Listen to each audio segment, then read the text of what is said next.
Japón es caracterizado por sus películas de samuráis, templos y el mejor anime de todos los tiempos, Dragon Ball.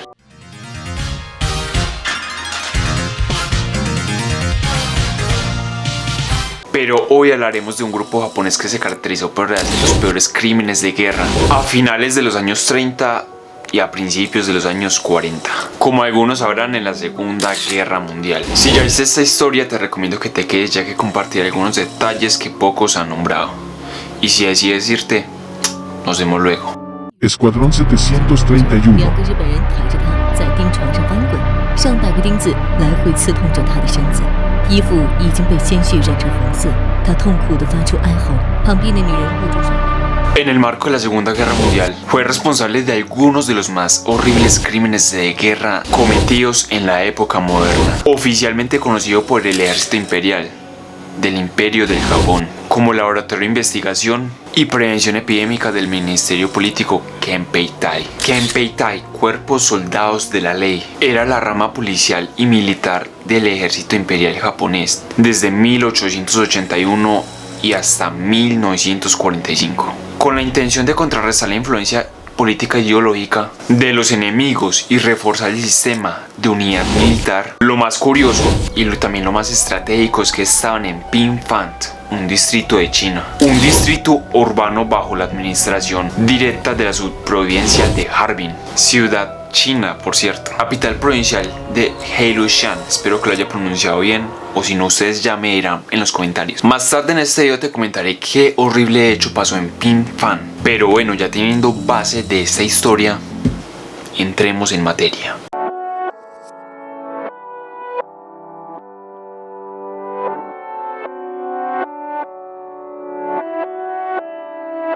Por supuesto, no podemos olvidar el que estaba en el mando de toda esta organización, Shiro Ishii, un microbiólogo japonés al mando del Escuadrón 731 del Ejército Imperial japonés, culpable de efectuar crímenes con humanos y crímenes de guerra durante la Segunda Guerra Sino-Japonesa.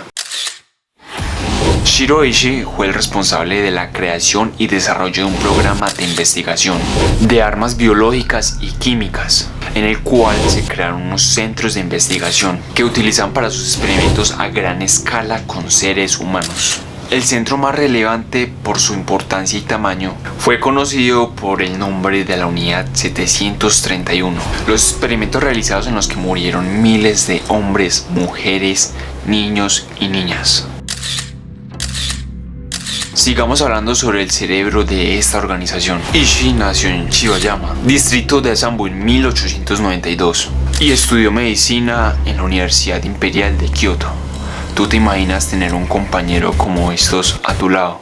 Rápidamente ingresó al ejército en 1922. Fue asignado al Hospital del Primer Ejército y la Escuela Médica Militar de Tokio. 2 años más tarde se especializó en microbiología, llegando a publicar numerosos artículos en revistas científicas. En el año 1928, Ishii efectuó un viaje a Europa para recabar información que le serviría. Información sobre las armas biológicas y químicas de la Primera Guerra Mundial. Unos años después, más exactamente en 1930, ascendió a comandante y fue nombrado profesor de inmunología de la Facultad de Medicina del Ejército de Tokio.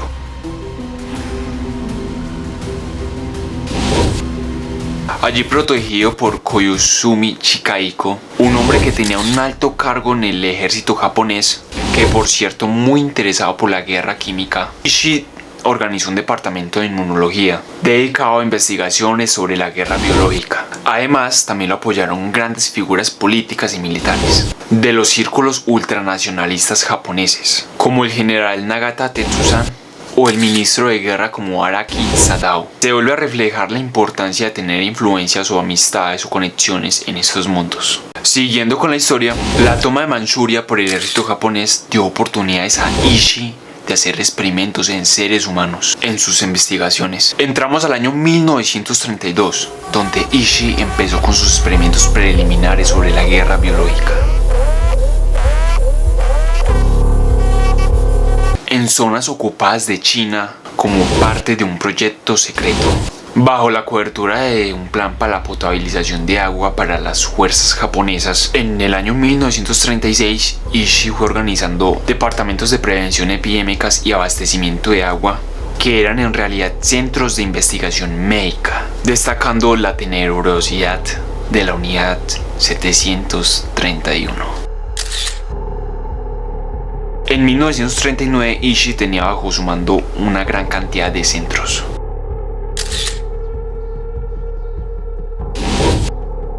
Como los ubicados en Harbin, Beijing, Nanjing, Guangzhou y Tokio. Y se me olvidó nombrar Singapur, y contando con más de 10.000 trabajadores. Imagínate 10.000 personas haciendo crímenes a unas pobres personas, a unos pobres niños. Pero te preguntarás qué se hacía dentro de estas instalaciones. El término no era solo un eufemismo macabro, sino que según los relatos de los médicos que allí trabajaron, funcionaba como una manera de deshumanización que facilitaba llevar a cabo los experimentos, cada uno de ellos. Lo que ocurrió ahí dentro causa totalmente escalofríos. Se le hacía creer a cada una de las pobres personas que estaban ahí dentro que se les iba a inyectar un tipo de vacuna que les iba a curar alguna enfermedad de las que ya tenían, o inventando miles de cuentos distintos, pero realmente le están inyectando una enfermedad a cada una de estas personas.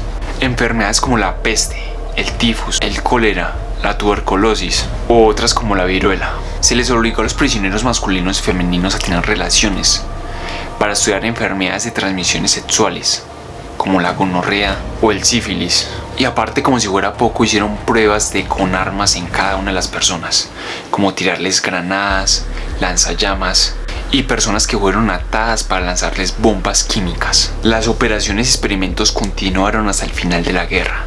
Shiro Ishii deseaba utilizar las armas biológicas en el conflicto del Pacífico en 1944, pero sus planes fracasaron por la pobre formulación y la intervención aliada. Con la invasión rusa en Manchukuo y Menshan en 1945, la unidad tuvo que abandonar su trabajo, sus investigaciones deprisa. Cada uno de los integrantes de la unidad 731 tuvieron que huir por China para llegar a Japón nuevamente. Ishii ordenó dinamitar, o sea, explotar todas las unidades para que no quedara ninguna prueba de lo que hicieron durante la guerra. Pero algunas de estas unidades quedaron relativamente bien porque están muy bien construidas, y es por eso que se dieron cuenta de todos estos experimentos que Shiro Ishii hizo en todas estas personas.